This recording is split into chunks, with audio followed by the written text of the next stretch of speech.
So this marks the 4th time I'm recording this video.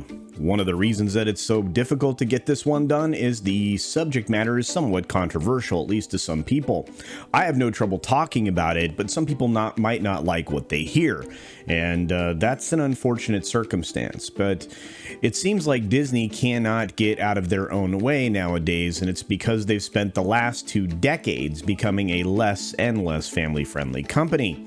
And you can read into that whatever you want. I'm making no specific judgments. I'm just saying it like it is. And how can I point out to something that's very family unfriendly? Well, the gambling aspect of Disney and the fact that they were so, duplicitous on how they went about finding out if they could offer some form of gambling or gambling information type of service, that they sent out multiple surveys in a very stealthy way with very creatively worded questions along the path. But that's actually not what we're here to talk about. We're going to talk about a bigger, more broad subject matter, and it's the fact that right now, and for a very long time, Disney has played both sides. And for a change, when someone decides to be apolitical or step out of the political argument sphere, they get attacked for it. Well, not directly, but subtly.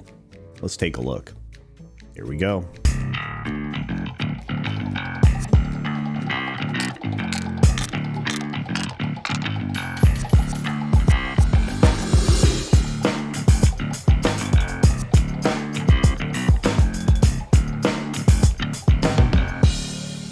First of all, The Hollywood Reporter has done some pretty good work lately, and they're clearly on the right side of things, or at least they're on Bob Chapek's side. Maybe that's the right side, maybe it's the wrong one, but the leadership of Bob Iger, Uncle Bob, got us to a point where we were dividing Disney fans, which isn't a good thing. And it started well before we got into the Disney Star Wars conversation. At least with Mr. Chapek, you have a business approach to things, which is going to sidestep the politics. From The Hollywood Reporter, as you see, why Disney won't say much about Florida's named by the media bill. I'm not going to say it here either. Insiders say that CEO Bob Chapek is less willing to than his predecessor, Bob Iger, to take public political stands, including on LGBTQ issues and voting rights. Interesting. You mean he just lets everybody be people and he won't take a stand on some politically divisive issue? The new Disney chief rep replies that he does not bring any partisan agenda to work. Well, I hope he can stick to that. We will find out. But on February 25th, in this great state of Florida, there was a bill introduced that essentially, keeps people from teaching things to kids that are too young to be taught them. In other words, keeping biological reproduction and, in some cases, non-production into the classroom before the grade of 4. In other words, kids from K to 3 are not going to be exposed to anything like that. Of course, Bob Iger, former chairman, tweeted his support of a current administrative office holder that resides in the White House, labeling the bill that was put together by the legislature and passed as a hateful bill. And I'm not sure that it's hateful to not teach this kind of thing in school at that young of age. I think it's kind of irresponsible and should be left to the parents. I think those are decisions that are made at home, not by some larger institution driven by agenda. I'll continue. Iger wrote, "I'm with the president on this," which, of course, the legislation would ban teachers from discussing LGBTQ topics like orientation and identity. See how I'm leaving words out here? With students until after 3rd grade. If passed, the bill will put vulnerable young LGBTQ people in jeopardy. No, it won't. It absolutely won't. I'm a child that grew up in the 80s. I was born in the 70s, grew up through the 80s, and by the 90s, none of these issues existed anymore. They weren't even something that you thought about. These are newly recreated issues designed to divide. Supposedly, the president tweeted his opposition to legislation designed to attack LGBTQI plus kids, and that's complete baloney sausage. It is. It's a lie. You've been lied to for so long, you can spot them coming a mile away, or I should say we, not you, all of us. It's been years and years and years of gaslighting and lies. I'll keep going. Just beneath Iger's tweets of support, of course, for turning this bill back, right, was a comment. It said, "Call your boy Chapek," followed by another more respectful one that says, "I hope you're in the conversation with Chapek on this. Talking to the governor would help us too." I don't know how. DeSantis is likely and may have already signed this into law at this point.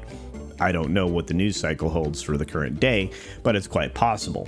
So these suggestions by these folks in the comments overlooked the fact that Iger had exited Disney. Yep, he's gone. And he's been gone since the end of December, as well as the reality that his relationship with Chapek had clearly become strained after Iger took the title of Chairman Emeritus and Chapek became the CEO of the company in February of 2020, which meant the power still resided in Iger's hands. Don't let anything fool you there. But as of the 1st of January, Chapek was firmly in charge. So we'll keep going here. Chapek is very private about his politics, but is believed to be much more conservative than Iger, no kidding, who was a registered Democrat before becoming an independent in 2016. Chapek is staunchly opposed to bringing Disney into issues he deems irrelevant to the company and its business, or businesses, I think. Chapek appears to want to handle certain controversial topics through internal dialogue, and they're doing that through a program that they told the general public they were canceling, which is called the Reimagine Tomorrow Bologna Sausage, which is part of their DIE thing, which is aptly named Diversity, Inclusion, and Equity. Please. It does exactly the opposite, and we all know that. Again, years and years of gaslighting. So what they're going to do, based on what the article says here, is have internal dialogue that happens inside the company within the framework of the Imagine Tomorrow Global Summit, which is scheduled for April 13. Let me tell you, I don't know if this will be helpful or not, because within the framework, and we already know what that framework is, it's very, agenda-based Marxism, if you review the materials. This could be a very dicey situation for them, but I digress. We'll continue on with the article. During his years at Disney, Iger chose his battles and his words, but he weighed in on some hot-button issues. In 2019, he told Reuters that if Georgia passed a controversial heartbeat bill that sought to ban the termination of pregnancy and limiting it to 6 weeks, it would be very difficult for Disney to continue film productions in the state. Those words were actually pretty hollow, considering how much they rely on the Georgia production facilities, and still do, and will in the future, regardless of what's passed. But I'll continue. Anyway, all I was trying to say was hollow. I think many people who work for us will not want to work there, and we will have to heed their wishes in that regard, he said. Of course, the bill was signed into law, but has been tied up in court battles since. And again, very hollow, because they're still doing productions in Georgia, and that court battle is going to get wrapped up and not go the way that Iger would like. According to a source familiar with both Iger's and Chapek's thinking, Iger tended to speak out not only when issues affected the company's business interests, but when they affected its employees, now numbering at about 195,000, 77,000 of which are actually in the park system over at Disney, and they're adding more to their Florida employee set because they're relocating a lot of folks from California and other places to Florida. There's a lot of reasons why, and we'll probably get into that in a future video, but boy, is it better for business to be in Florida. Ask any other corporation right now. In terms of personal donations, political donations that is, Iger has been far more active than Chapek in the past decade, donating almost exclusively to Democrats. Is that a surprise to anyone? No. Chapek has donated $25,000 to Disney's PAC, Political Action Committee, in 2012. The Political Action Committee that is there for Disney divides its gifts equally between both parties. So again, Disney plays both sides, which Guess what? We already knew. Records show Chapek made only a couple of gifts to candidates. In 2017, he and his wife Cynthia each donated $500 to then House Minority Leader Kevin McCarthy, a Republican in California, and he also donated $500 to a PAC associated with McCarthy. In 2009, he donated $2,400 to Representative Howard Berman, Democrat of California, and $2,400 to Patrick Leahy, Democrat Vermont, when the senator was active in writing intellectual property legislation. I wonder why he made those donations. Probably to protect Disney's interests, because when it comes down to whether or not they retain Mickey Mouse, we are about to come down to the wire on that, and that's going to be a very tricky needle to thread globally when the IP is no longer protected. But management of Disney's government relations has changed since Chapek took charge. Previously, that function was overseen by recently retired General Counsel Alan Braverman. Lots of Allens being forced out right now. That's 2 of 3 Allens, by the way. Anyway, I'll keep going. But now falls under the purview of Chapek's still new Chief Corporate Affairs Officer, Jeff Morrell, who's very good at his job. He was a former George W. Bush appointee to the Defense Department, but he's also a killer lawyer. Or at least a legal mind is how I should say that. Lawyer, probably not accurate. Jeff Morrell, of course, was a former George W. Bush appointee to the Defense Department. And let me tell you, he is a pretty good legal mind and probably going to push forward a lot of things that Disney really desperately needs. Whether or not he's successful will depend strictly upon all the lobbying efforts that they have ongoing. And boy, do they have them going right now. Anyway, Morrell, when asked for comment, replied, and by the way, to this bill, I'm sure, whatever Bob's personal politics are, he's not an activist and does not bring any partisan agenda to work. Take his word for it. Of course, I added that part. That was me paraphrasing. I'm saying it because you can take his word for the fact that Chapek's trying to stay out of all the political stuff. He really is. He sees himself first and foremost as the custodian of a unifying brand that for nearly a century has been bringing people together, and he is determined that Disney remain a place where everyone is treated with dignity and respect. And I think if you stop there, you're done.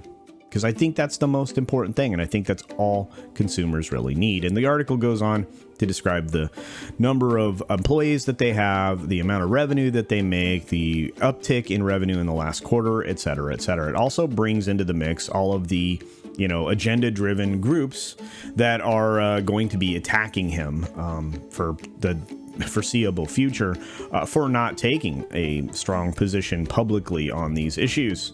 Again, Disney is in a very strange, peculiar position, and they put themselves there, or at least I should say his predecessor, Bob Iger, Uncle Bob, put him there, because all they had to do was avoid the political nonsense from the word go, and we wouldn't be where we are. So anyway, thought this was an interesting article, needed to cover it in a very careful way, because I don't want anybody to have any idea that I would be anything other than supportive of everyone on the planet. I don't like the idea of people being divided amongst any of their preferences or amongst anything that they represent physically, because to be honest with you, that's true bigotry, and I'm not having it. With that being said, what do you think? Use the comment section down below. Take the opportunity to exchange ideas on this subject matter. Do you think Disney should step into something that would be a no-win for them? They've already done it in a lot of different ways. They've already put themselves in positions that put them at odds with their family-friendly appearances. Do you think that this would help or hurt their business? Because I guarantee you it could be portrayed very negatively if they tried to go after this bill on either side. So I think kudos to Chapek for staying out of the fray. But again, what do you think? Use the comment section down below. We can have a dialogue. I got to end the video the same way I always do, by promoting independent content creators here on this platform and on other similar platforms. They certainly could use your support because they are not getting it. They're actually taking a back seat to the corporate content creators. And to prevent that, all you have to do is hit like, share out their content, make a comment, and of course, subscribe if you're interested in that. With that being said, be sure to take care of yourself, take care of others, wash your hands, of course, because it's good hygiene. And until next time, bye. Thanks for visiting today. Be sure you're subscribed and hit that for alerts. Yay! Of course, like and share all of the videos that you can, as it helps with the algorithm. Have a great day.